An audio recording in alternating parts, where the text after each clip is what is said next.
యెహోషువ 2వ అధ్యాయము 1-24 వచనములు. నూను కుమారుడైన యెహోషువ వేగుల వారైన 2 మనుష్యులను పిలిపించి, మీరు పోయి ఆ దేశమును ముఖ్యముగా యెరికోను చూడుడని వారితో చెప్పి, షిత్తీము నొద్ద నుండి వారిని రహస్యముగా పంపెను.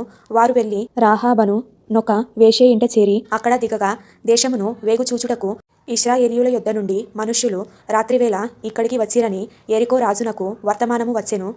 అతడు నీ యొద్దకు వచ్చి నీ ఇంట చేరిన ఆ మనుష్యులను వెలుపలికి తీసుకొని రమ్ము, వారు ఈ దేశమంతటిని వేగు చూచుటకై వచ్చిరని చెప్పుటకు రాహాబు నొద్దకు మనుష్యులను పంపగా, ఆ స్త్రీ ఆ 2 మనుష్యులను తోడుకొని వారిని దాచిపెట్టి, మనుష్యులు నా యొద్దకు వచ్చిన మాట నిజమే, వారెక్కడ నుండి వచ్చిరో నేనెరుగను.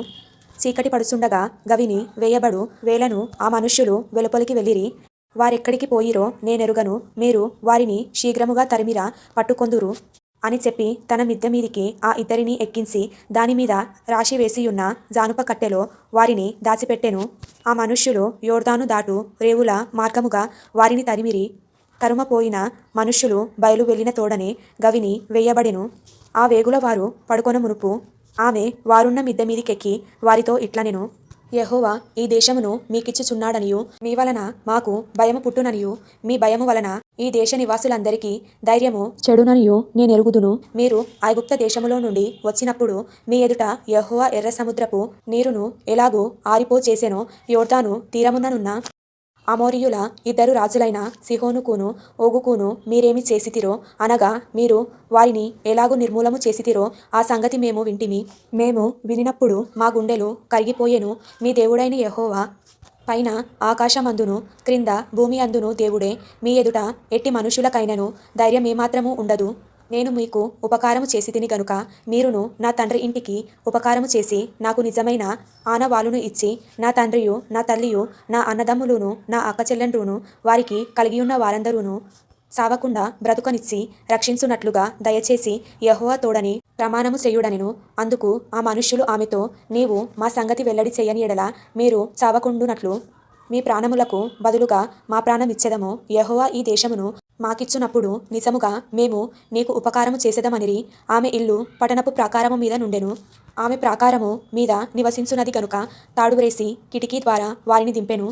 ఆమె మిమ్మును తరుమబోయిన వారు మీకెదురుగా వచ్చెదరేమో. మీరు కొండలకు వెళ్ళి తరుమబోయిన వారు తిరిగి వచ్చు వరకు 3 దినములు అచట దాగియుండుడి. తరువాత మీ త్రోవను వెళ్ళుడని వారితో అనగా, ఆ మనుష్యులు ఆమెతో ఇట్లనిరి, ఇదిగో మేము ఈ దేశమునకు వచ్చువారము గనుక నీవు మా చేత చేయించిన ఈ ప్రమాణము విషయమై మేము నిర్దోషులమగునట్లు నీవు మమ్మును దించిన ఈ కిటికీకి ఈ ఎర్రని దారమును కట్టి నీ తండ్రిని నీ తల్లిని నీ అన్నదమ్ములను నీ తండ్రి ఇంటి వారినందరి మీరేమి చేసితిరో అనగా మీరు వారిని ఎలాగూ నిర్మూలము చేసితిరో ఆ సంగతి మేము వింటిమి. ఏమంటుందేమా, అయ్యా మీరు ఎర్ర సముద్రం దాటుకొని వచ్చిండ్రు కదా, ఎర్ర సముద్రం దాటుకొని వచ్చిన తర్వాత అక్కడ అమోరీయుల రాజులిద్దరు మీ మీదకి వచ్చిండ్రు కదా, సీహోను ఓగు అనేసి, వాళ్ళిద్దరిని దేవుడు ఎలాగూ నిర్మూలము చేసేనో ఇదిగో ఆ సంగతంతా ఏం చేసిందంటేమా విన్నదంట. విన్నది ఏం విన్నది? దేవుడు చేసిన కార్యాలు విన్నది, ఇశ్రాయేలుని ఏ రీతిగా నడిపించిందో విన్నది, శత్రువులైన రాజులను ఏ రీతిగా నిర్మూలన చేసిందో విన్నది. విన్న తర్వాత ఏమంటది? మేము వినినప్పుడు మా గుండెలు ఏమైనా కరిగిపోయాను. ఏం విన్నది? దేవుని గూర్చిన కార్యాలు విని, దేవుడు చేసిన అద్భుతాల గురించి విని తను ఏం చేసుకున్నదంటే తన గుండెలు కరిగిపోయినట్ట. ఏంట్రా ఆయన చేసే కార్యాలు ఏంట్రా, ఎలా ఉన్నాయి, తన ప్రజల పట్ల తన పిల్లల పట్ల తనను నమ్ముకుంటే ఆయన ఇంతగా కార్యాలు చేస్తాడా అని ఒక అన్యురాలైన ఈమె దేవుడు చేసిన కార్యాల గురించి ఏం చేసిందంట, విని గుండెలు కరిగిపోయినాయి అంట. ఆ తర్వాత ఏమంటది, అయ్యా మీరెలాగూ వెళ్ళిపోతున్నారు కదా మీ దేశానికి, వెళ్ళి మరలా మీరు వచ్చి ఈ దేశాన్ని ఈ పట్టణాన్ని నాశనం చేస్తారు. ఈ పట్టణం నాశనం చేసేటప్పుడు ఈ పట్టణంలో ఎవరున్నారు? నేనున్నానయ్యా, నేనున్నాను, నన్ను జ్ఞాపకం చేసుకోండి అని అంటారు. అన్నప్పుడు సరే మా నీ గురించి మేము ఆలోచన చేస్తాము అని వాళ్ళు చెప్పి, అలా కాదు, మాకు ఒక ఆనవాళ్ళు కావాలి, మీరు అలా వెళ్ళకూడదు, మాకు ఆనవాళ్ళు కావాలంటే ఏమి ఇస్తారు ఆనవాళ్ళు? మా నీ ఇంటి కిటికీకి ఒక ఎర్రని దారం కట్టుకో అని అంటారు. నువ్వు ఎప్పుడైతే నీ ఇంటి కిటికీకి ఎర్రని దారం కట్టుకుంటావో, దేవుని దూత ఈ ఈ ఎరికో పట్టణం మీద ఆయన వచ్చినప్పుడు ఈ ఇంటి కిటికీకి ఎర్రని దారం ఉంది కాబట్టి ఇంట్లోపల ఎవరైతే ఉంటారో వారందరూ రక్షింపబడతారో, ఆ ఇంటి లోపల లేకుండా ఎవరైతే బయట ఉంటారో వాళ్ళ ప్రాణాలకు వాళ్ళే ఉత్తరవాదులు అని వారిద్దరూ రహబుకు అలాంటి సలహా ఇచ్చి వెళ్ళిపోతారండి. ఇప్పుడు ఏం చేయాలి? ఇంటికి ఎర్రని దారం, కిటికీకి ఎర్రని దారం కట్టుకున్న తర్వాత బంధువుల దగ్గరికి వెళ్ళింది, వాళ్ళ నాన్న సొంతం వాళ్ళ దగ్గరికి వెళ్ళింది, వాళ్ళ అమ్మ సొంతం వాళ్ళ దగ్గరికి వెళ్ళింది. అయ్యా అమ్మ మీరు రావాలి మా ఇంట్లోకి, ఇదిగో దేవుడు ఈ పట్టణాన్ని నాశనం చేస్తానన్నాడు, మరి ఈ పట్టణం నాశనం చేసేటప్పుడు ఈ పట్టణంలో మనం నాశనం అవ్వకూడదు కదా, కనుక మీరందరూ నా ఇంటిలోనికి వస్తే మీరందరూ రక్షింపబడతారు అని అన్నప్పుడు వారందరికీ ఆమె చెప్పిన మాట ఎలా ఉంటుంది? వెర్రితనంగా ఉంటుంది, అంతే కదా?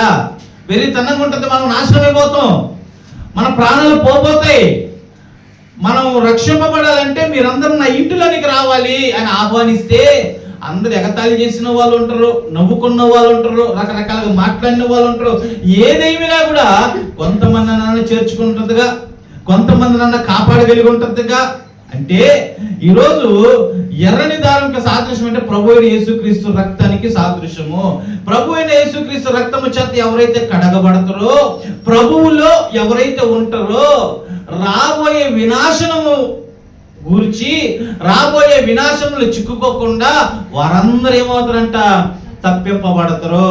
అలా ప్రభువులో లేకుండా బయట తిరుగుతున్న వాళ్ళు పరిస్థితులు ఎలా ఉంటాయంట? వాళ్ళ ప్రాణాలకు వాళ్ళే ఉత్తరవాదులు. కనుక ప్రభు రక్తం చేత కడగబడిన మనం ప్రభువులో ఉంటూ ప్రభు చేసిన ప్రతి కార్యాలను గుర్తెరిగి ఆయనకి నమ్మకంగా జీవిస్తే ఆయన ఏం చేస్తారంట?